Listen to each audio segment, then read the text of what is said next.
আরে ঠিক বলেছেন কর্তা। ওই মেয়েটি কে রে? ওই যে খোপায় লাল ফুল, ইয়ে গরম। ও তো কদম, বসন্তের মেয়ে। বসন্তের মেয়ে কদম? হ্যাঁ। বেশ টাকুটুকুটি হয়ে উঠেছে। হ্যাঁ। এতদিন আমার নজরে পড়েনি কেন? ওর সঙ্গেই তো আজকাল মানে ঘনার বেশ একটা মাখো মাখো ব্যাপার ইয়েমানি চলছে। তাই বুঝি? হ্যাঁ। সেটা তো জানতাম না। ও কদম, কি বলছো? শোন শোন শোন, এদিকে শোন। বুঝছিলাম এত রোদে কি এত মাছ ধরছিস? ধরার পড়ছে কই গো, হাত লাগলেই পিছলে যাচ্ছে। আহা, কি কষ্ট কি কষ্ট। তা এত কষ্ট কেন করছিস? আমার আড়তে চলে আয়, আমি মাছ দেবো, তুই আরাম করে বেচবি। তার দাম মেটাতে হবে কি দিয়ে? টাকায়?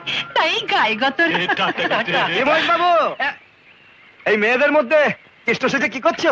না না না না, আমি দেখতে যাচ্ছিলাম, ওর সঙ্গে দেখা হয়ে গেল, তাই একটু ঘরে খবর নিচ্ছিলাম আর কি। তোমারও জবাব নেই চাঁদু।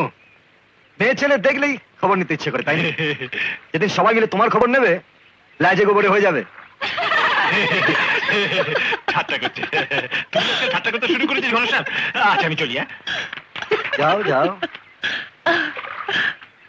কি বলছিল বেটা? বলছিল ওর আড়তে যেতে মাছ আনার জন্য। তুই যাবি না? নিশ্চয়ই যাব, ওর মুখে আগুন লাগাতে। কিন্তু তুমি এখানে সময়? আমি জানতাম তুই এখানেই থাকবি। শোন, আর সন্ধ্যে তোকে আমি নদীতে বেড়াতে নিয়ে যাবো, যাবি তো? যেতে তো চাই, কিন্তু মা।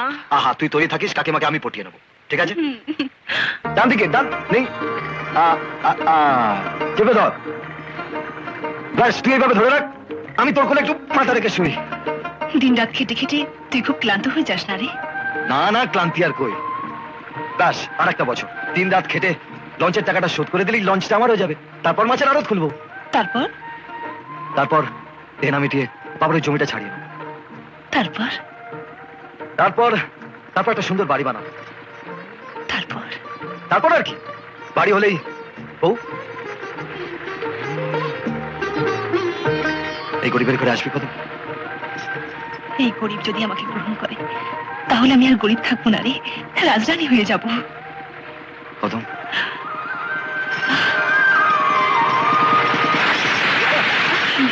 কি হয়েছে? জানি না, মনে হয় কিছুতে ধাক্কা লাগলো। কুমির!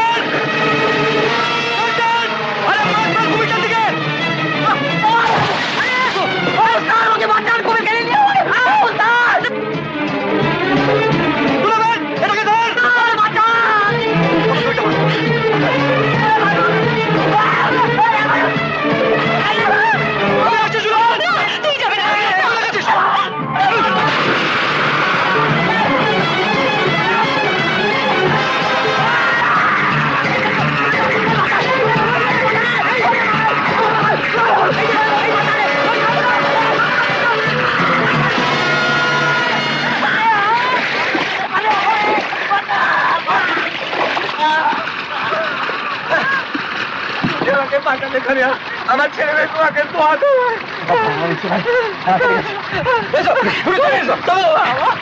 আমার 20,000 টাকার জালটাকে ছিঁড়ে ফর্তা ভাই করে আনলি, আর মাছ এনেছিস মোটে দুজুরি।